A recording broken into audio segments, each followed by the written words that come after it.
We are live. All right. Welcome everybody who's joining us live, and welcome to those who are catching the replay in the Facebook group Financial Coaches Unite or on YouTube, where we will post this video when we're done with it.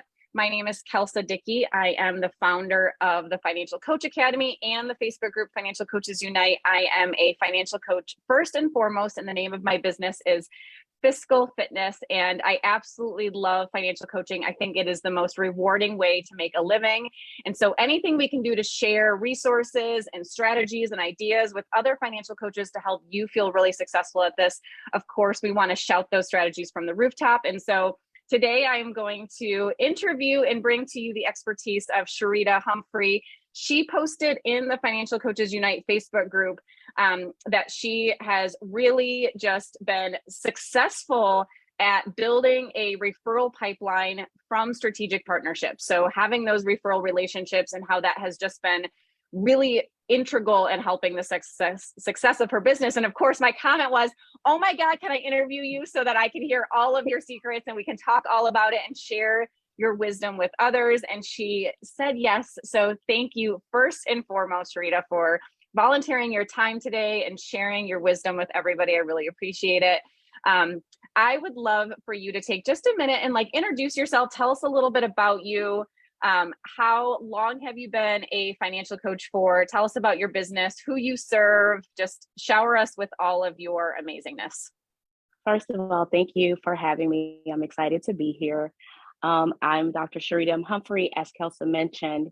I have been in the space for about 4.5 years now, but I have always been, I guess what my mom says, teaching people how to be able to better manage their finances so they can change their financial trajectory. I come from a government background, so that is how I've always been in a place where numbers were important. So I decided to take the government leap and left my government job to start my own company, just because I saw so many women, especially those who were thinking about starting a business or who already were in business, just lack the financial knowledge to be able to really grow and scale their companies. And so I decided to just jump out there and teach what I knew. And I didn't know, by sharing my own journey online, that so many people, especially women, would gravitate to my story, because I shared with them that my story was I shouldn't be here based on statistical things, because I was homeless with 2 small kids before I found my bucket list job of working for the government, left that to start this business. And literally right out of the door, it's a very important about storytelling, but I was just trying to share my own journey because it was just a documentary of my own journey online through social media. And so with that, women sitting in their corner offices started to reach out to me and wanted to really be able to get into a position where they could take that leap, but they wanted to do it with a financial safety net. So I told them that I could help, and this is where we've ended up, and it's been an amazing journey so far. And just following that path has allowed me to start a parent company. So when I say referrals and talking about what you do is important, and 𝗙𝗂 is always talking about how important it is to be bold to say that you're a financial coach, and wear that proudly. Pick up her apparel, by the way, because people need to know about what you're doing. People want to know that there's help out there, especially right now. Yeah, I love that. So, gosh, I love asking people to share a bit of their story, because I feel like I learn new things every time I hear it, even if I feel like I know you. So you went from being homeless with 2 children, I did not know that, to Dr. Yes. Sharita Humphrey, to now coaching other powerhouse women on building security in their life. What a life trajectory that is. What an amazing story. Is there one thing you did not know? I was going to ask you this question because I didn't know that about you. So might put you on the spot a little bit here, but okay, okay. Was there one trait or one quality you think you possessed that entire time that sort of was the common thread through all of that was integral in that? Or what do you, I'm just curious. Yes. I lost things. I didn't lose hope. Oh God, I have goosebumps. Oh my God, that's so good. That's so good. So you had hope that Yes, entire time. it. That did not matter Right. how hard things were. You had hope the whole time. Right. I love that. Wow. I feel like we could just end this right now. And that's an amazing takeaway from this whole thing. So that is amazing. Okay. What is something that you are working on right now in your business? What's a goal that you have for your business or something that you're really striving for right now?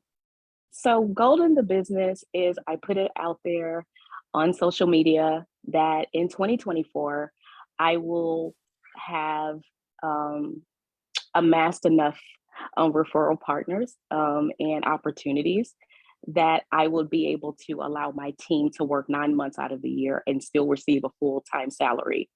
So that's our 2024 goal. Yes, I'm excited about that. I decided to do that. They had no idea. It came to me last year because I know as a mom, and just following you, Kelsey, and your journey and your story, that time is important. Mm-hmm. Money is a resource, but time is something that is invaluable. And so I have a team of women who work for me outside of my husband, but one of the things is I wanted to do is for them to be able to know that I not only value their talents, but I value their time. And so I want them to spend as much time with their families and their loved ones, so that way they can come to work and be hyper focused. And so that is what I told them at the top of the year. I said, I have some hefty goals for myself as just Sharita and just as a person, but as the CEO, I also have and want to make sure that I create a culture and a community inside of our company that celebrates time off. Mm-hmm. I love this. We have on our team, we use Slack for internal communication. And one of the Slack channels is time off awareness. It is not time off requests or time off permission. It is time off awareness, because it's not about asking permission from anybody, even me. If you can take time off, we are all trusted to sort of manage our time and take time off when we need it. And like, we don't work set hours and that kind of thing. It's really meant to be just as long as communication is there of like, hey, I'm taking the next week off. Like, we just all need to know about it. Right. But not that you're asking permission or anything like that. And this idea of like taking 3 months off, that is near and dear to my heart. Next summer, we are planning to spend the summer in Michigan as a family in our new lake house and that kind of thing. And it is, I feel like this year we are building everything in order to create that for next year. Like, this is definitely a building year as far as systems and communications and roles and responsibilities and that sort of thing in order to make that happen. So I know just how intentional and strategic you need to be in order to create that. Am I breaking up, or are you okay? No, I can hear you. You're fine. Okay, good. Okay, your video is breaking up a little bit, but it doesn't really matter. Okay. In order to create what you are designing, like, you do have to be so intentional and strategic and smart about it, but it is possible. And just from like one CEO to another, I can tell you, I know how much programming we are continuously fighting against in order to create that culture. It is constant. I can't tell you how many other CEOs or business owners tell me that I shouldn't be doing it that way, or I shouldn't want that, or like really just the culture out there or the programming out there on like what a business culture should be like is the opposite of what I feel like you are trying to create. And I think that's a really beautiful thing. I think you're a trailblazer in that way. You are a thought leader in that way. And I have so much respect for you. So I just wanted to say that. That's so funny that you say that, because my mom used to always tell me that I was a rebel, because I told my mom she always used to tell me, if everybody was over here, I can guarantee you I know where she is. I don't need GPS. That one's over here. And so I remember her telling my mom before I decided to leave my government position, I said, Mom, in 6 months, I'm leaving my job. And so she said, I'm not surprised. You've always been a rebel. And it was just in that moment, I said, no, Mom. I said, I'm a trailblazer. So when you said that, you said that, it just really, she was like, what do you mean you're a trailblazer? I said, Mom, I'm a financial trailblazer. I'm going to change the financial dynamics in our family for generations to come. I'll be the first woman in our family to be able to create a team of women and men across the country, and now globally, to be able to disturb the corporate place when it says this is how employment is supposed to look. And so I think that I'm on the path to doing that. I have amazing women who I follow, like yourself and many others, that I think that the disruption is needed, and that it's definitely going to be an amazing time. I celebrate you already. Congratulations on all that you're doing. And it's great to be able to be in a space to see that we can have supportive family and husbands who are okay with us being in the forefront, but knowing that we're creating something for our families and that we honor their support. And so, yeah, this is amazing to be in a group like this where everybody is a conglomerate and wants to learn and to be able to implement, because there's enough room for all of us. I completely agree. I love that. Well, especially in that regard, let's make sure we keep in touch and help each other, lean on each other, be mutual understanding. If you're like, hey, how are you guys doing this? Or how have you figured this out? And I'll do the same, and just make sure we're leading from that place together, because I think it is an important place to lead from. So I am so excited for you. Wow, you are doing such great things. I love hearing all about it. So we want to talk today about that referral partner pipeline that you've created that has led to part of your success, right? So it's not the thing, maybe there's lots of things, but it is one of them. And just to kind of set this up a little bit for those of you who are listening, we talk about referral partners a lot in both the Financial Coach Academy and the Facebook group Financial Coaches Unite. And oftentimes the question around attracting new clients is always focused on social media. Typically, that is where a lot of the initial questions come from. And listen, I think social media is great. My business is on social media. This is not about, it's not one or the other. Okay, we want both. But what tends to happen is that newer coaches or entrepreneurs really tend to focus 100% of their attraction efforts in social media and 0% in what we're going to address today, which is referral partners and having that referral pipeline. And we actually want you to do both, not just social media, right? And the reason I have said that this is so important for so long and can sometimes get on my soapbox and talk about it is, I'm going to date myself just a little bit here, but I started my business 12 years ago, and 12 years ago, Instagram was not even a thing yet, right? Like it had not even been thought of. Facebook groups were not a thing yet. Facebook ads were not a thing yet. TikTok hadn't been created, like all of these things. And the reality is 5 years from now, we have no idea what new platform will be created, right? Like think about Clubhouse, for example. It was like all the rage like a couple of years ago, right? Everyone was talking about it. And it is good to stay on top of some of those trends and to take advantage of them if you can. And the one thing that has been constant the entire 12 years of this business when it comes to attracting clients is relationship building, right? And like real world, real life relationship building. Maybe that's on social media. That's kind of how I want you to think about social media, as maybe as a way of creating some of those relationships, but also off of social media as well. In person, local, making those connections, maybe doing a Zoom meeting if they're not local, but like really building referral relationships has been the constant for 12 years. And social media has been there, but it's been constantly changing, always changing algorithms or platforms and that kind of thing. So it's actually way easier, I think what we're going to find right after we have Sharita dive into some of her strategies and processes and things, that like once you create a really great referral pipeline, you just kind of work it, right? Like it's much easier. It's harder to maybe get started than like what just posting on social media, right? But it's actually, I think, a much more fulfilling way of gaining clients and attracting people. So that's why we want to talk about this today, right? So I want to quickly talk about really quickly, we're going to say some words that are all synonymous: referral partners, referral relationships, strategic partnerships. These are all the same thing. Okay. So it's really just about like meeting one-to-one with somebody or having a collaborative relationship with somebody where you refer business back and forth possibly, right? So whatever we call it, they're all sort of the same thing. So Sharita, I'm going to ask you to go back to the beginning. When did you launch your business? How long ago? 2018. I was silently doing it in the latter part, just helping people, just volunteering, doing this work in 2017, because I'm a person who loves numbers. I always wanted to collect data. I knew that it was going to be very important. But I also understood the importance of relationship capital. And I wanted to make sure that before I started the business, that I had already been doing some of that work, being out, social media was great, but there's something about just being on the ground and making sure that you're connecting with people, because a business card can turn into a lifelong relationship. Showing up could put you on stages that you never thought about.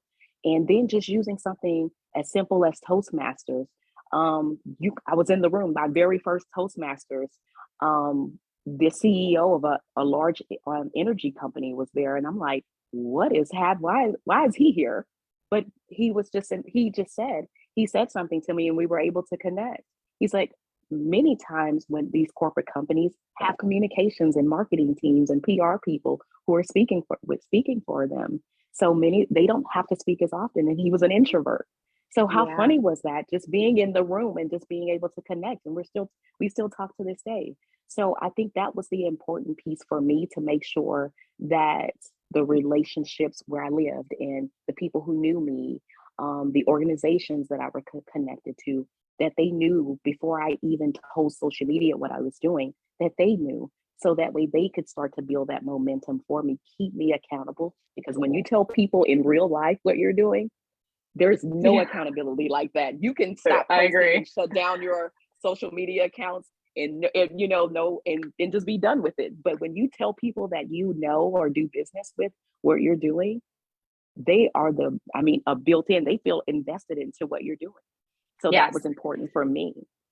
And so did you kind of imagine, it sounds like you sort of had this idea that like referral relationships would be a big part of your business. Like you sort of knew that from square one, like you knew that. Okay. Right. Did you know that referrals coming in consistently would be such a big part of your business success? Or I guess how concrete was that idea to you? Or was it sort of just an idea at that time? Yes and no. It was an idea. It was a scary one, let me say that.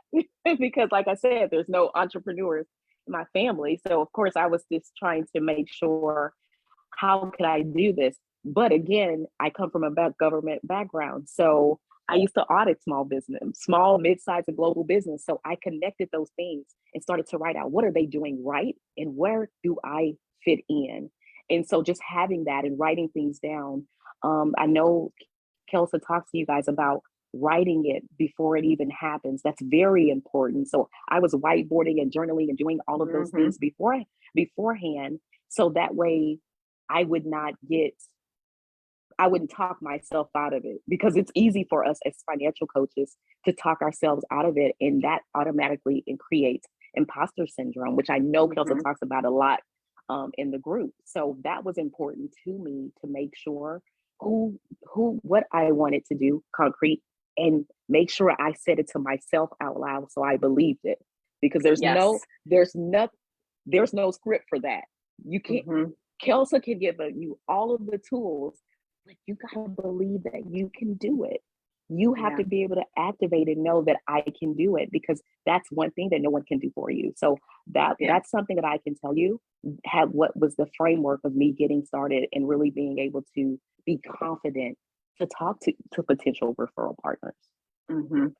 Yeah, it's so true. I mean, social media is great, and you can play it very safe on social media, right? You can put something out there and not know whether or not it's resonating, whether it's landing.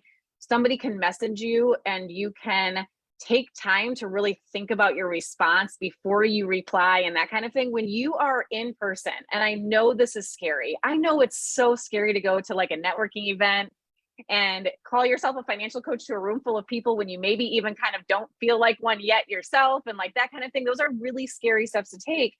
But the amount of value that you gain from doing so is well worth overcoming those hesitations and those worries. Like you actually practice saying things out of your mouth, right? Like actually just like the moving your mouth in those ways, right? Like we could write something 100 times, but if we aren't used to saying it, it's going to sound clunky coming out of our mouth, right? The more we actually say it and get our mouth to like say the words, it actually is training us to believe it, right? Like we actually can buy it even more, and like those types of things. And you can't replace, on social media, can't replace interpersonal dialogue and communication. You need to be able to see a person's nonverbal reaction to when you say what you do. Is it resonating? Is it landing? Is it not making any sense whatsoever? And like the words are just like glossing right over their head. Like that interpersonal communication, those nonverbal cues are essential in figuring out like how to talk about what you do, right? And so in-person relationship building is so important. So, okay, now let's talk about, that's where you started from, which I would say is a little bit further ahead than what maybe most people, like you were confident in knowing that relationships were a big part of your business, right? And we're going to be, which is a leg up for most people. So if that's not one takeaway for people, like, I don't know what is. Like, that's where you start, right? Like, you've got to believe that relationships are a big part of business success. Absolutely. Every business, it doesn't matter whether it's financial coaching or something else, right? So let's talk about where you're at now. Let's talk about the success you have from referrals. And is it easier for me to like ask you questions, or is it like, why don't you just start? Yeah, okay. Okay. So like, how would you describe your referral pipeline now? We make over 85% of our income from referral partners. Over 85%. We haven't done any ads since 2019. And so 85% of your business comes from relationships. Yes. And referrals. In referrals. Yes. Yeah.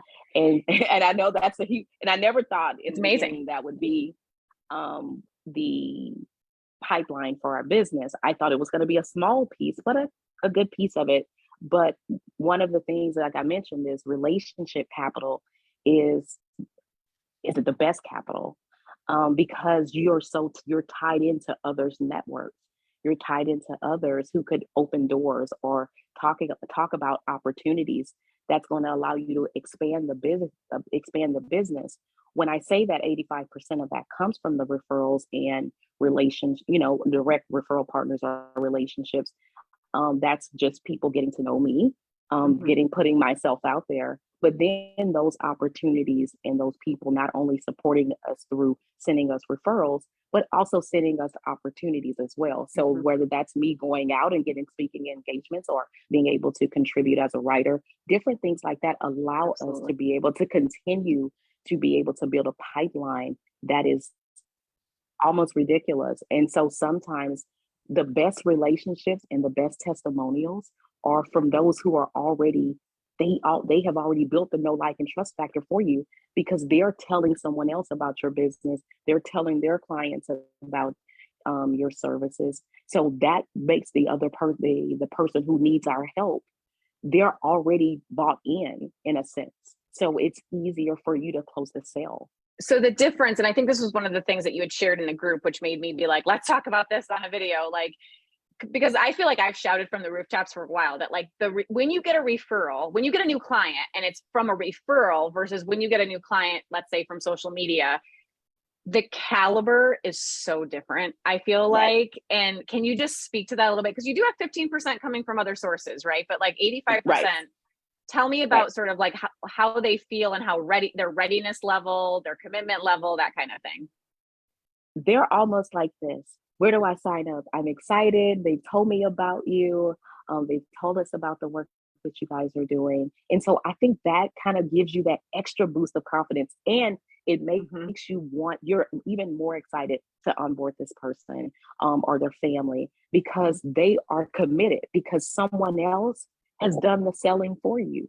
You're just there to close the deal. You don't have to oversell because they've done it. And many times our referral partners, they know exactly what we do. They know our systems. We've coached them in the process on how to be able to deliver their referrals to us. So that way they know exactly what we're doing, so for us, we feel like we have a built-in street team, if you will, in a sense, because they're championing and letting people know. And there's nothing like a review. We review and refer everything. How many of us do a hand raise, go to your favorite business? If you're not sure, you go read all the reviews and you go do all of this, or someone else. If you read it online, it's different. But if Kelsey says, this is what you need, you don't think twice, because you're like, okay, I know 𝗀𝗀. So if she's committed and she's doing it, then it's going to be something that's going to be beneficial for me. And so I think that that's where the referral partners become so granular in your business model, in your bottom line, because they're like your sales team, like Liz just mentioned. But the referral partners know exactly where you fit in and how you serve their referral, because they're not, it's not like something random where you get on social media and someone's like, oh, I think 𝗀𝗀's a coach, but does she coach this person? Does she do this? They're not sure, but they know 𝗀𝗀's is a coach. But your referral partner, they know exactly where, they know your zone of genius. They know your zone of genius. And that is a great selling piece to the person coming. Now they've helped to remove that I'm embarrassed about my financial situation, because they've come from a trusted source and know that they're now being passed off to someone that's really committed to seeing them be financially successful. I feel like I could listen to you talk all day. Okay. I feel like one of the key pieces that you're touching on is this no like trust factor. I feel like when it's a referral from a referral partner, it skips right to the trust. And it's almost like trust, no like, because they trust the person that they're talking to, and that person trusts you. They now trust you too, right? And so instead of it being like, I need to earn their trust, right? Like I need to demonstrate trust building really early on. It's like that trust is formed right from the beginning conversation. Like I feel like they show up much more open, right? Much more vulnerable and real and like ready to share, because they know what you do. They know that you can be trusted, like that kind of thing. So it just right from the get-go makes the conversations go so much more smoothly. Right. And just that much more natural, I feel like. Yeah. Okay. So how many referral relationships do you have right now, would you say? And I would say ones that are consistently sending you business. How many referral partners? I say we have about 12. Consistently. So I just want to point out, like 12 isn't like hundreds. Like this doesn't take like hundreds to do this, right? No. Like that's amazing to me, right? Only like 12. I would, you know what I wish? You know what I wish I would have done? I wish I would have asked everybody on the call to like, how many referral partners do you think Sharita has? And then asked you that question, because I'm willing to bet the answer would have been, they would have thought that you probably had like 50 or 40 or something like that, right? That's too much to manage. Yeah, too much to manage, right? That's too much to manage.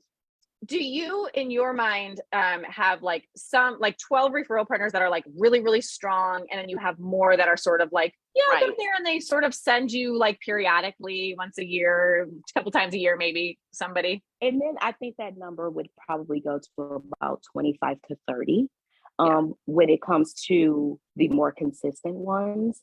I mean, as a conglomerate, but our 12, maybe 13 are consistent, and we're very targeted on who and where we get our referral partners as well, because referral partners are not created equal.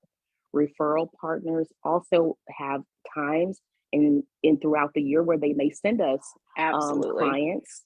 And so that's what I want you guys to know, that even if it's not a referral that is sending you people every single week or every single month, they're still valuable, because there are periods of where they're sending you referrals or direct referrals may come at a time where your business may be taking that, like every business, where it's up and down. So being able to strategically know how to place those referral partners as well. And even for those ones that may send you just a few throughout the year, still valuing them as well, because those numbers continue to increase over time as they start to hear great referrals. And one of the things that I would definitely tell you is that think outside of the box, because I can tell you that list for us may seem direct small, but we have about 25 to 30. But I would say at least four of them are already working with our target audience. So it's a direct pipeline to what we're doing. So really being strategic on how you're setting up your partner checklist. Yeah, and we're going to get to that. So I know there's some questions coming in. So what we're exploring right now is like what she's built and sort of the impact of that. And then we're going to talk about like, how did she actually go about building it? So I know there's lots of questions coming in on that. We're getting there. Just a second, guys. How do you nurture the 12 currently that you would say? Like, do you have like sort of a very specific way that you do it? Is it all just relationships? So it's more natural, organic, like you do it differently for each person based on like who they are and the relationship you have with them? Right. So like I said, they're not all created equal. We do believe in making sure that we all not only thank our referral partners, but we show it in a sense, whether that's sending, I write handwritten notes every quarter to all of our referral partners. I know drives my team crazy, but I like to do that. I want to be able to know that I took time to really be able to show why we are thankful for their business and their referrals, but also being able to send those things. Hey, dinner on us or lunch for your team, small things like that that go a very long way. Or just going over to our referral partners and just making sure that we send them this business as well, highlighting their business in our newsletter, me talking about them if I'm on a stage. And that's why I always tell people my referral partners are my ecosystem. People who I'm getting to know are my network. There's a difference between having a network and an ecosystem. I make money with my ecosystem. My network helps me to be a voice or shares it, but does not mean that it's bringing direct work for me, but they're still being out there being champions. And when you're able to identify the difference in the two, then you will be able to narrow it down and you won't need 50 or 100 referral partners, because remember, ecosystem builds off of each other. Everybody plays a part, whether they're a finger, a thumb, a toe, but everybody plays a huge role in that. So that would be the first thing that I would say to you guys. Everybody has a network. Who in that can now be pulled out and become a part of your ecosystem? Absolutely. What is the makeup of your referral partners, I guess, of those 12? Like, is it a couple of key professions? Is it a mix? I guess what about them makes them great for you? Okay, so it is a mixture, and I'll give you a couple. I decided, of course, I came from a government background, and I knew that there was going to be something that was still there. And so I decided to do a parent company, like I mentioned to you guys, but I always knew that the government had my target market. They were already dealing with them. I was on the other side. So starting to network with with organizations in my local area, then taking it outside of the city that I live in, and now on the state side of things, just going directly to them, letting them know exactly what we're doing, and how we're serving them. And I think that became a really big thing. It's probably the most nurturing that we have to do, but it's the most rewarding because they're recession proof in a sense. And they have really helped us to grow our business. Also just working with our local chamber of commerce, really big thing here. And making sure that you're connecting with your local chamber, and not just in the chamber that feeds who you are, connecting with other chambers that may be outside of your industry or outside of what you think may be there. Because remember, finances is not created equal. People are on different levels of their financial journey, different tax brackets. So that was another way for us to be able to do it. I mentioned Toastmasters. It was not only something for me to be able to perfect my public speaking, but also to be able to connect with other leaders, other thought leaders, other people who were in the room who were working 9-to-5s, but wanting to be able to do more. They want to be able to create additional streams of income. So those are some of the things. So Toastmasters has been great for us as well. So those are some really key things that we've been able to do. But also, if I could tell you guys one thing, and a lot of people, especially coaches, reach out to me and ask me this question: are you doing business with the city that you live in? Do they know that you're a financial coach? Because that's important. because there's always a certain need depending on where you are, but really being able to identify who's your city planner. I know the city planner where I live, because then that lets me know what events I should be at when it comes to time for me to be able to start making new relationships and really be able to expand the business. So I was already thinking outside of the box when it came to that. And I just decided to make that our unique value proposition when it came to this. And I could tell you guys, it has been very, very lucrative. Mm-hmm. It sounds like you've done. And you don't have to go as granular. You don't have to go as granular as that, but it's something to consider. Yeah. What I'm hearing you say, you've done a really awesome job of connecting with both referral partners who are in front of your ideal client and they're going to be the referral partners who actually send you a client, and the referral partners who are not necessarily sending you an actual client, but connecting you to more opportunities. Like, it sounds like you've got a well-rounded group of referral partners. And I think that's a really key takeaway from this, is like, a great referral partner is not only somebody who's just going to send you the end client every single time. Right. How often are you referring back? Do you feel like it is, I don't necessarily think it needs to be equal, right? In order to be fair and like that, I think you can support people in other ways besides just sending them a referral back, right? So I'm curious from your perspective, what is your philosophy on that, I guess? I believe in reciprocity.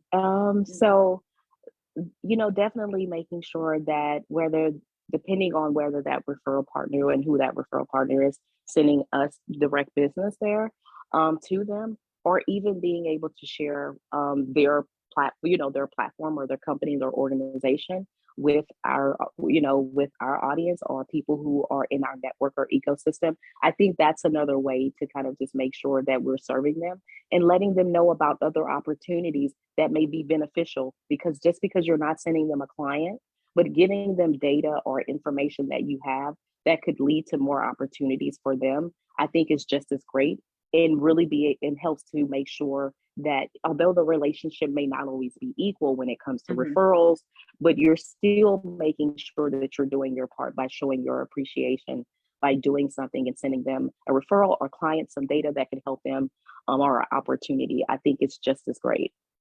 Yeah, I think it's just a little bit of, the law of attraction of like, if you want them thinking about you, then you probably should be thinking about them too, right? So just as simple as that, right? And it doesn't have to be thinking about them with a client, but thinking about them as far as opportunities or connections or that sort of thing. So, okay, so good. Let's see. I'm going to just read the chat and see if there's any other questions. There are, do you have like a affiliate type of program with them or kickbacks or anything, or is it more less relationship ecosystem type of reciprocity approach? So just a disclaimer, because my kickbacks is, of course, I come from a government background, so I always have to kind of just steer away from kickbacks. We would just say like referrals or affiliates. I'm a huge person on affiliates. I think that you should definitely do that. It's another stream of income, can be very lucrative, and it's passive. So we also do have those type of referral systems in place as well with some of our strategic partners.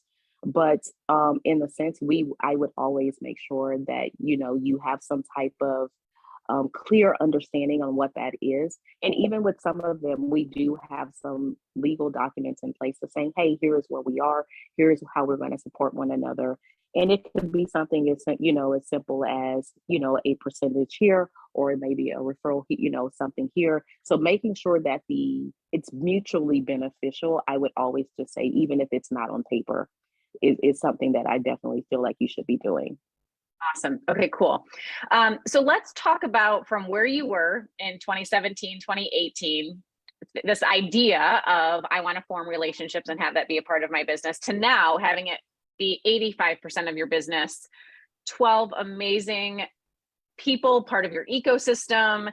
That's got to feel so amazing. I want to talk about like, how did you get from point A to point B a little bit? And not that we're going to be able to cover every single detail in that process that you went through, but I do want to make sure that we're painting a very real picture in some sense. Like I don't want to Right. gloss over some of the challenges here. So how many people would you say that you met with during that time in order to form 12 relationships? Probably hundreds. Yeah. Because you always have to, probably hundreds. And that's the full transparency of it. There are people, and there will come a time where you will meet and be able to design it. It is a lot of work. Social media is a lot of work, but partnerships 100%. and relationships are a lot of, but most valuable work that you will do outside of coaching people to financial success. But I knew that I couldn't manage all of those relationships. So I wanted to make sure that we can have it. And even for my goal by 2024, even to double that 12 is only to 25 consistently, just because we know where we are and we're doing well in other areas of the business in the conjunction with my parent company. So one of the things that I would say is going through and kind of just touching back, because I even still reach back out to some of those old relationships just to kind of make sure that I am still nurturing them, just like we do our email list. Everybody won't buy in. That's it's a numbers game. But those who do, and those who are meant to be able to really refer you and support your business, they will continue to be able to show up. And they're going to have some, and remember, even with them, especially if you're getting something that's directly from another, let's just say a bookkeeper or accountant or CPA, they have things that they're doing too as well. So their businesses may have a slump or up and down. So being able to support one another within that, with those challenges, and really getting, just not being a referral source, but really being able to see how you can really support their business and really let them know, that you're here. And a part of our onboarding is to let people know that we have strategic partners. I think that kind of makes it more robust, because we can't do everything, but you add more value to your clients by letting them know that there's other sources and other resources that helps you to be successful, to help them to be successful as well. So I would tell you guys, it was not easy. Okay, let me just put that out there. It was not easy, but I was very consistent and persistent. Yes. Yeah, I totally agree. I think that's one of the side benefits of having an ecosystem, like you're saying, is that when our clients need somebody, they come to us and say, hey, who do you know? Because they immediately assume we're going to know a person, right? Like we're going to have that person. And it feels amazing, actually, right? Like it makes it so we can actually coach them even better, because it's probably part of their financial plan in some way, shape, or form, like whatever that is, right? So it's been really good. I'm curious, when you first decided to do this, like you knew that you wanted to do it, but were there any initial fears or hesitations or worries that you had to work through initially or overcome? And if so, what were those? So one of the things is overcoming, like I said, we all deal with imposter syndrome, making that first, I'm a financial coach, I'm taking beta clients, or I have my first client. I think that was always something, because one of the things that we never talk about, and I think that this is where 𝗀𝗄 is really great about, is the fear of once you get started. Okay, now you have your beta client, you're excited. There's adrenaline, you're excited. Yeah. Beta client turns into a client, and it turns into another client. But no one talks about, what about how to really be able to understand what it feels like, because you're excited. How do you stay motivated when you start getting comfortable? How do you keep, and I think that's what it was, because I wasn't expecting to start making money so quickly. And no one told me, okay, don't get comfortable just because you have clients. Yes, I have clients who stay with me year after year. Absolutely. But one of the things is, we can't get comfortable as financial coaches, even when we start to make our first $100, $1,000, $5,000, $10,000, $100,000. You always have to remember why you got started. And I think for me, one of the fears was, I'm comfortable. Why do I need another referral partner? I'm great here. Like it's doing what it, I'm able to do the things that I need to do. I'm able to take the time off. but we have to remember to not get stuck in comfort, because many times that's what our clients have already done. And so we have to continue to be able to build up those relationships and keep sticking our necks out there and saying, I need new referral partners. So that way I can get new clients, because that's what's going to keep that energy and keep that fire going, because you don't want to get complacent and continue to be able to do that. I think what happens, you correct me if I'm wrong, if this was what you experienced too. Like, I think we all start with like, I just want to help people, right? And like, we imagine like a couple people, handful of people, like we just want to help some people, right? And then we help those people. And then we're like, I want to help more people. And then I think we realize, like, especially once you start to see the impact you can have on people's lives and like the impact this work has on their life. I mean, I think it is one of the most rewarding ways to make a living. I mean, we really do see people go after their dreams and make them happen in their life, right? Like their lives become better because of coaching. Like, it's such a cool thing to experience and be a part of. And so once you start to like see it over and over and over again, you're like, I want to help as many people as possible. Right. And then in order to help as many people as possible, this is where I think, like, I used to say I will never hire or train another financial coach, but it's because I really just thought I just wanted to help a few people. Right. And then that desire, that purpose got bigger and bigger and bigger. And now it's like, in order to do that, I needed to keep challenging myself. Right. Like, I needed to keep growing, stepping outside my comfort zone, like you're saying, like keep doing new things, because the drive to do more just kept. I actually think it came from like trusting myself that I could actually be somebody who helps lots and lots of people, not just a few people, right? Like, your belief in yourself, I think, starts to grow the size of the goal or purpose you have in life. I think like the more you start to trust yourself, right? So interesting. Okay. So let's see. So I thought that was great. Thank you for sharing some of those initial worries and that kind of thing. What kinds of things did you try initially that did not work? So whether it was like, well, I would always email people first, but emails, I didn't get responses, or like, were there things that you just figured out, like, definitely are just not the way to go about this? What you just mentioned, just keep emailing people. Like, I think now it's I get a lot of emails, so I feel like that's... yes. I'm like, oh. And so now I get it. Because when we're excited in the beginning, now eventually you'll become that person. Don't email me, like, just give. Yeah, but the thing is I think what really didn't work was thinking that I didn't need a continue to be able to upgrade the systems. And I think that that's something as coaches that we have to be able to remember.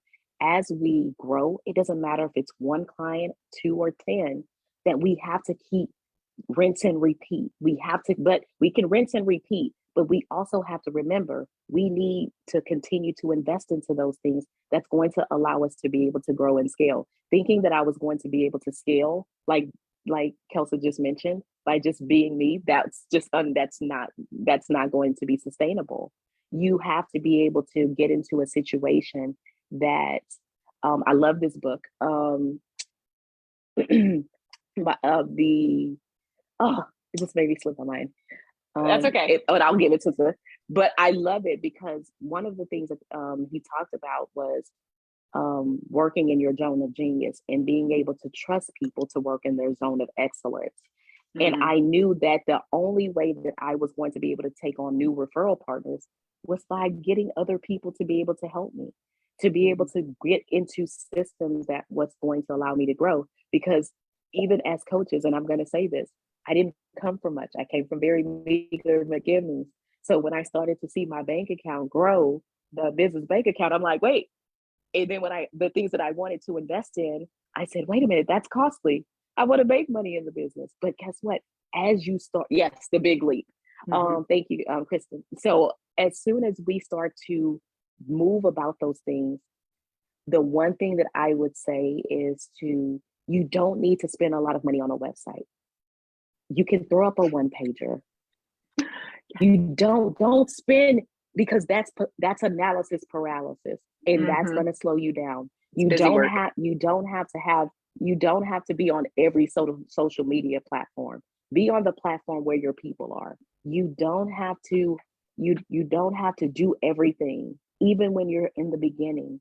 Even if it's going to cost you something as an additional $10 or 15 or even 100, is that going to allow you to get into a place where you can be able to get more clients, more referral partners?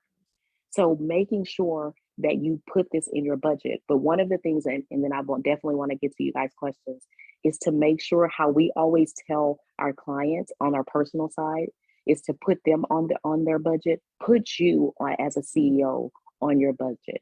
Make sure personal development. Absolutely. Make sure that you're investing into things that's going to allow you to really be able to grow your business, whether that's workshops, courses, different things like that. I think that's where I kind of got stuck, because I'm like, I'm helping people. I don't need all that other stuff. I'll get that when I get to 6 figures, or I'll get that when I make $10,000. No, as you grow, make sure that you're putting a piece or taking a percentage of what you're doing to invest back into yourself as the CEO of your brand or your business, but also to be able to put the systems in place so that way you can take on more referral partners, because you can't take on more referral partners with no system or a broken system. Yeah. So let's dive into, I'm really curious. So if you were to, let's say there's a person right now that you're like, I want that person to be part of my ecosystem, right? Like it's someone, Right. And you're going to reach out to them for the first time or begin the journey of like forming a great referral relationship with them. What would you do first? What would you do second? So like, what would your process be like at this stage of things? What would you do? And I know it might be different for each person, but just. Okay. So let me tell you what I do. I love LinkedIn. Okay. And so LinkedIn is should be your number one source. This is for me. I go to LinkedIn for everything. If there is a referral partner, whether that's a person, a company, or organization that I want to connect with, I'm on LinkedIn. I'm looking, even before I send them a connect, I don't want to connect with them until I've learned more about their business, about what is that one thing that would be like, you've really done your research, or you've done your homework about me, or you've shared something, or even I shared on my own platform, so that way they can start to see me. So I would say LinkedIn for sure. I do my research, and then I craft a message to them. And I don't send them a message first. I craft an email, very short. Hey, here's how I'm following you on LinkedIn. I saw something that you mentioned. I just wanted to kind of just give you a little bit of background about me before I send you a connection, because I know connections are important. This is my email. And I said, well, awesome. so I said, here's a link. Here is my direct little link. Or here, you could put the QR code from your LinkedIn and leave it there if you'd like to be able to have some time to be able to chat. I've left some articles that you can read, or some blog posts where you can be able to see how I serve people. Of course, I never sent them. I never tried to force my business on them, but I gave them resources and different tools that allows them to say, let me do a little bit more research on this. Let me go over to the website. Let me message this person. And then most of the time, they're reaching back to me. I'm like, oh, well, hey, do you mind connecting? We can do a virtual chat, or for someone that's in person, making sure that you're able to do that. But the same CR and the same campaign that we do for clients, kind of reverse engineer when it comes to those referral partners, but making sure that you're just not reaching out and just trying to throw your business at them, because referral partners want to do relationships with you first, because they want to make sure that the people that they're referring to you, that they know you and can speak of you. So that's number one. Number two, I always make sure that follow up is key. I think we leave great relationships, opportunities, but most important, profits, because we forget to follow up. So definitely follow. If you don't hear from them, follow up. One of the things that if I don't hear from someone, guess what I do? I send them our company's bio. I send them our company's bio or one sheet about who I am and where they can find me to learn more information. And I love that. Lastly, if it's not the right time, especially when it's an organization that I want to work with, I'm going to share something that I learned from showing up. I asked them, when is their planning process? when do they really start to think about who they want to work with? Whether that's relationships, budgets, especially if you're thinking about working with organizations, because or doing work with nonprofits or even a corporate organization, asking them to make, how do I stay top of mind when it comes to doing business with you? So those are some real, and so that way, guess who's going to come top of mind? Because I learned this literally from someone else that was doing a presentation for women in business. She said that, make sure you ask if you know that you need them to do a certain thing, or you want them to know, find out what their scope of work looks like. So that way you're not pitching your business into a place where they're not ready yet. Really being able to understand where they are in their referral system. And if they're looking for renewal, when they're looking for new referral partners, because sometimes they'll say, hey, and you know what, next quarter, we're going to start looking at new, referral opportunities, or we have a budget. Have you ever thought about this? Because that one opportunity that me pitching just to become a referral partner, they asked me to come speak for their organization and to do a series, just me, to be able to come in. Now that's turned into an opportunity that they're sending their referral partners over to me. Yeah. But I can tell you lastly, please, please, please, as a financial coach, make sure that you are maximizing LinkedIn, because many of the referral partners that we have found us on LinkedIn. Many of them have found us on LinkedIn. And so even with that, even an upcoming bank partnership that I'm doing, they found us on LinkedIn. Yeah. So those are certain opportunities that I think that we forget, and we forget about the importance of relationship capital. But you never know who's looking. You never know who's wanting to look out to you, because sometimes referral partners are looking for people that's doing work like that for what we're doing, and they need it, especially right now. You know what? I think there's sort of like this underlying theme to everything you just described. And I think it's that you are always thinking about them and what they need, and focusing on them, or what they might be thinking about, what might be important to them, what time of year it might be like for them. You are not in your own head about this at all, which is really refreshing to hear. And I think that's like, when you talk about following up and that sort of thing, I think oftentimes the hesitation around that is like, a coach is describing all of the reasons that they are nervous about following up. They're all the reasons that they're thinking that they shouldn't. And they're all about them. It's all about like why they're nervous or how they're feeling. And instead of like thinking about like what's going on in our head, really try to get in the head of that other person and think about like, what could they need? How could I help them? How is what I have beneficial for them? And I'm just going to tell them that, because they probably don't know, right? And let me help them to see that, right? Like, it's really that simple. You can be confident and be serving. I'm a solution to your clients. You just don't know it yet. So let me show you how. Let me show you how we work. And sometimes it's just even reaching out to those specific referral partners that are on your list and asking, can I do a masterclass or a workshop for your audience?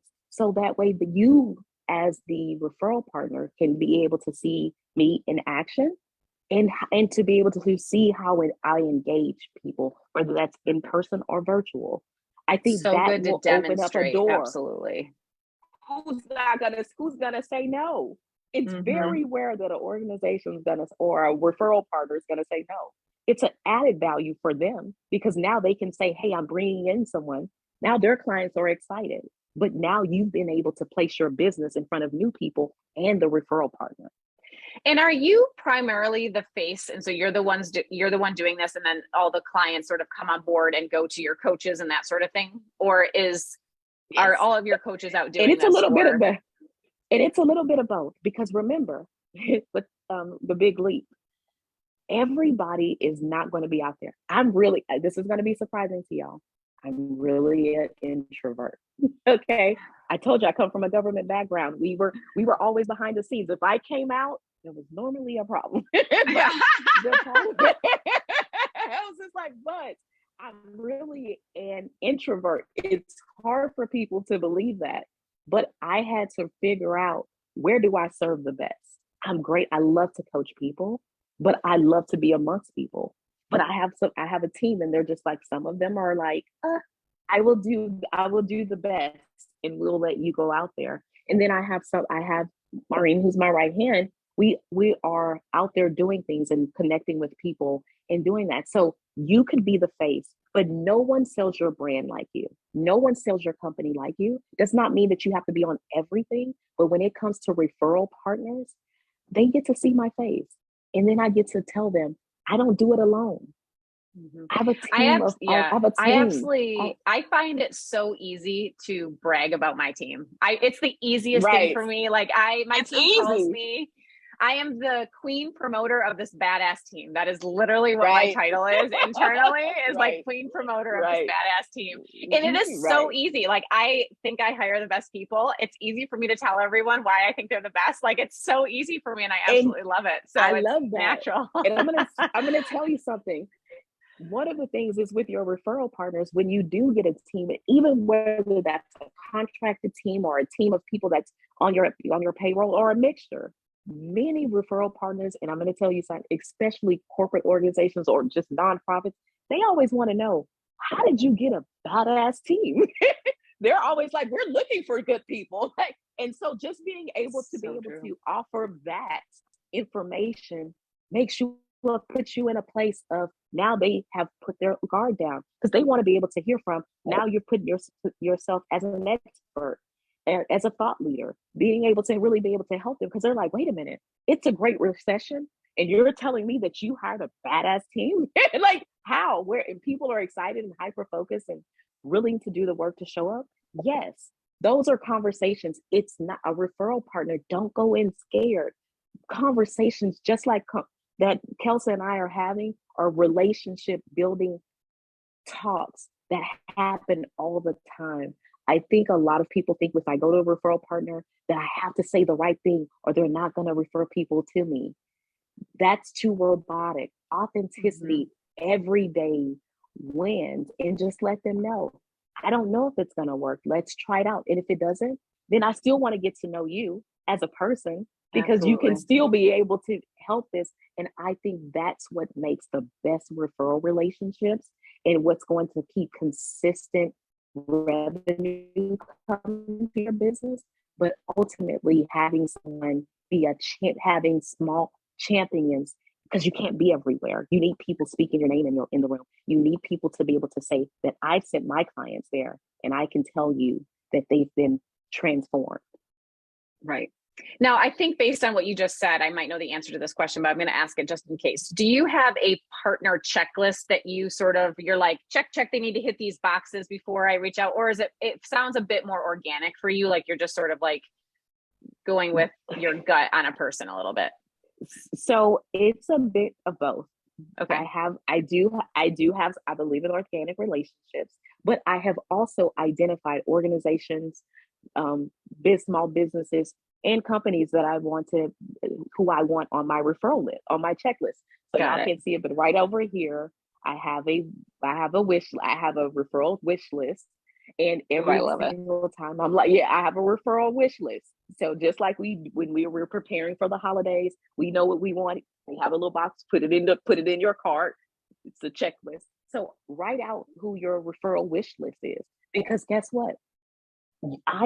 Myself, Kelsey, or someone on her badass team may know someone, or could open a door for you to be able to say, hey, I know someone at that organization, or I know someone over at that business that I can open the door. So when people know, lastly, and then we'll definitely open it up for questions, it's important to know your ask. What is it that you need? If I'm in a room and I'm meeting new people, and they're like, so what do you need? I used to be scared. I'm like, I don't know. And so now the wish list says, hey, I want to talk to such and such at this company. Or I was following this person on social media. I think our businesses and what we're doing align. So making sure that you always have that checklist in your phone or if it's in your purse or your wallet, knowing that here are the people that you have. I'm going to tell you guys a quick funny story. A couple of weeks ago, I was invited to an event. And so they said, well, who do you need to know? Guess what I did? I whipped out my phone and pulled it out of my purse, and they laughed. They're like, wait, you can't. And I was just like, you got to stay ready. So they laughed. And what was so funny was that the very organization that's on my wish list, I have a meeting with them in 2 weeks, guys. And yes, like, this was an organization. Like, I'm like, okay, this is too big. I'm out of my mind. You have to have one of them, I'm out of my mind list and your wish list. So, so of course, on my out of my mind list, this organization was there, but the person was like, that's funny. I know someone over there. Let's connect. Email started, email chain. They told them about my organization. I didn't even I was just like, look at this, because they're like, and so what was funny was I even told them something personal about a goal that me and my husband have. They told the person, and they're like, wait, so I heard that you guys are doing this. They're like, I want to know more. I want to know about your business, and I want to know about this. And that was just for me, literally. I said, you know what? If you don't pull it, I literally pulled it out on the list. And they were just like, well, when they mentioned it, I said, well, I have this person on my list. And they're like, no way. I went to my purse and my phone, and they're like, okay, so this is not, you couldn't make this up. And so I tell you guys this, to always carry that with you. Your business is your baby. So always carry it with you. Always be ready when you're networking or showing up to workshops, trade show, whatever you go to. Mm-hmm. Make sure that you can, that you're ready, because you never know who you're speaking with and what referral partner will be able to refer you to someone on your wish list or someone on that list where you're like, I'm out of my mind. It's going to take me 5 years to talk to this organization list. So I hope that's helpful. Yeah. I mean, it's so helpful. Are you kidding me? Oh my God, this is all just so many truth bombs and that sort of thing. I do want to get to everyone's questions. I've been asking a lot of the questions as they've been coming in. Okay. If there are some that I missed, of course, why don't you guys go ahead and leave them in the chat and we will tackle them right now. But I did want to very quickly just summarize a few things as I've been taking notes, some of these mic drop moments throughout the interview. And here's just a few of them as these questions come in here. Number one, never lose hope. I love that. So stay focused, keep hope, lose things, but not hope. Referral partners are your ecosystem. I love that. That's a really great vision for it, a way of thinking about it. And an ecosystem is going to take time to form, right? Like that's going to take time to really, be created. So it's not going to happen overnight. Referral partners are your sales force, street crew, and champions. I love that. They're out there talking about you. Yes, absolutely. You have to be willing to upgrade, grow, scale, and invest in yourself and your systems. That was another mic drop moment. That was the one somebody had asked, like, can you repeat that? It cut out. That's what it was. You have to be willing to upgrade, grow, scale, and invest in yourself and your systems. Another one was, we leave relationships, opportunities, and most importantly, profits on the table because we fail to follow up. That is such a good one for sure. I am a solution to your clients. That is the energy. That is the point you are trying to make, right? When you're reaching out to people. And last but not least, have a referral wish list. I love that. So I know you guys have some questions. We can tackle those. Just a couple of things that I wanted to share that's a little different than, we do have great referral partners and that sort of thing. We form now, since our niche is mostly on Instagram, So our niche is studio owners, gym owners, fitness people. Fitness people are bodybuilders, posing coaches, like that. They're all on Instagram. So that's definitely where a lot of our relationship building happens. Connections are done through there.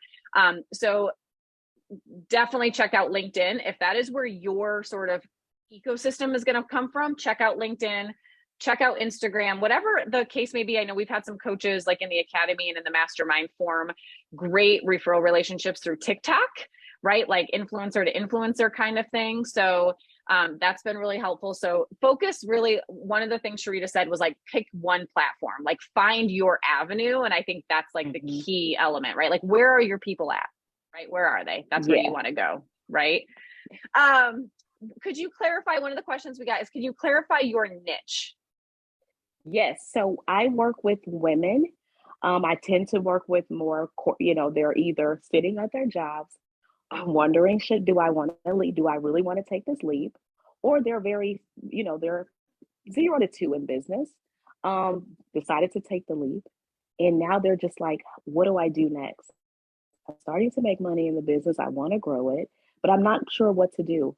And they have the support. Many are single moms, but they have a desire to gain something that's bigger than financial freedom. That's time freedom. And because when you have time freedom, you can create so many things in your life. And so those are really the people that I tend to work with. My audience is normally about 35 to 55. But I do have some younger people who tend to come in just because I'm always talking about and sharing my life and just telling people about how I did it. So it could inspire some people. But normally working women who are ready to take that corporate leap, or those women who have decided to take the corporate leap and they're like, I'm not going back. So what do I do next? I want to be able to leverage what I have when it comes to my finances, but really don't know how to do it. And I've done it. So really been able to teach them how to be able to go to the next level of their in their business by leveraging the financial safety net that they've built. And I think with that is going to be the main thing, of course, as this. But I also want to be very transparent here because I don't want people to leave with this. That was the audience that I started with. I was a financial coach. I was doing that. But the reason why I keep mentioning my parent company is because I do a lot of work over there because I'm specifically selling my services to the government. Now working with women, small businesses, so directly. So that is another avenue for us to be able to do things. Your financial coaching business can go so far. Start thinking bigger, because as you think big, it's an energy that passes off to the people that you're serving. I never thought that by me just taking and leaving my government job, that I would go back and now be doing this in a parent company and selling these same services that I do over here to everyday women, now being able to do that as well with government agencies. So I challenge all of you to think bigger. What is it where do you want to see your business? Drop in there, because maybe there's a referral, maybe there's an organization that I'm working with, or a company or referral partner who could definitely benefit from you, but we don't know unless we're transparent and to really be able to help others know. So if there's somebody who's bold enough to share their referral list with 𝗀𝗀 and myself, there just may be someone that could be able to help. There may be someone on your list that we could connect with, or at least let them know and champion about your business. So I'm always here to try to help people to be able to not only connect to their financial goals, but to connect with their own personal ones too as well. I love that. Yeah. Thank you so much for your time today, for your expertise, for your energy, and just for your love of what you're doing. I mean, it obviously shows. I think it is so inspiring and attractive, and it brings such a positive light to the work we're doing. And so thank you so much for everything, being you, being real, being honest. I really appreciate it. I like to give you just a minute to end with just like your website so people can go check it out if they want. And hopefully you guys, if you know somebody who could use Sharita's help, or if you would love to connect her with somebody as an opportunity, let's say thank you to her in that way by showering her with some referrals or opportunities. I think that is an amazing way to say thank you. So Sharita, what is your website, and how should people reach out to you if they have any questions? You can reach out to me at SharitaMHumphrey.com. I will be updating. We have some amazing things coming to the website. It's getting a refresh, but I'm Sharita M. Humphrey on all social media platforms. If you want to know more about the government work that I do when it comes to finances, you can go over to changeinmotion.co, changeinmotion.co. We do a lot of government work there with women small businesses. So thank you again, 𝗀𝗀, for this. I look forward to supporting the work that you guys are doing. 𝗀𝗀, I look forward to celebrating you as you move on to your goals that you're building on in 2023. And I'd love to be able to celebrate with you in 2024 when I'm off for 3 months out of the year. Oh, we are. So we absolutely are. Are you kidding me? So absolutely. So thank you guys so much. Definitely my DMs are open. So if I can definitely be a resource or connect you guys to what I'm doing, we hope to be able to see you guys around the group. Share this group with others who are looking, and let them know the great work that 𝗀𝗀 and her badass team are doing, because we only grow. I want to see her to really be able to show people that she took a leap, didn't lose hope, and she's created a multi-million-dollar financial coaching business. So 𝗀𝗀, many wishes and great success to you. Thank you, you too. Thank you everybody for joining us, and we will see you later. Everyone. Bye everybody.